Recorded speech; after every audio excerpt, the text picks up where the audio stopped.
Ici, tout commence par l'accueil en fanfare des nouveaux enseignants. Sous l'œil bienveillant du frère Jean-Pierre Lereste, le chef d'établissement privé et catholique rappelle que la concertation doit rester la priorité pour les 160 professeurs du collège-lycée. Pas trop d'appréhension pour cette première rentrée? Un petit peu. J'ai jamais fait encore d'enseignement, je sors d'école d'ingénieur.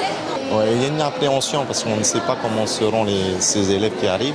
Avec 98,5% de réussite au bac l'an dernier, l'établissement veut rester à la hauteur de sa réputation à la fois sérieuse et familiale. Les enseignants se connaissent bien à l'amener.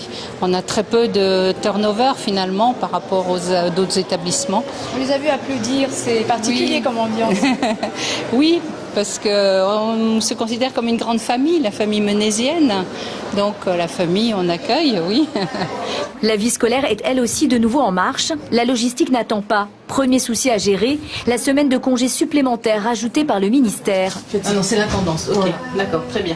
Ça y est, on est en plein dans les préparatifs là.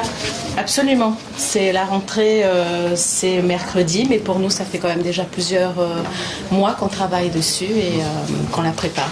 C'est beaucoup de travail?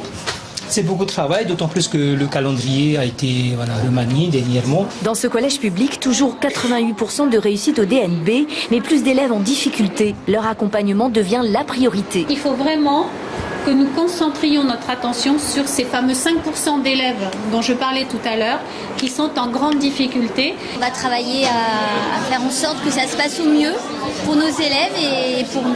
Plus d'accompagnement d'élèves, c'est ça l'idée? C'est ça, tout à fait. On est dans quelque chose de positif. L'évaluation est aussi un grand débat. Il faut passer maintenant à une évaluation positive, pas une évaluation sanction. Autre grande nouveauté, en plus des enseignements pratiques interdisciplinaires, le tahitien devient obligatoire en 6e.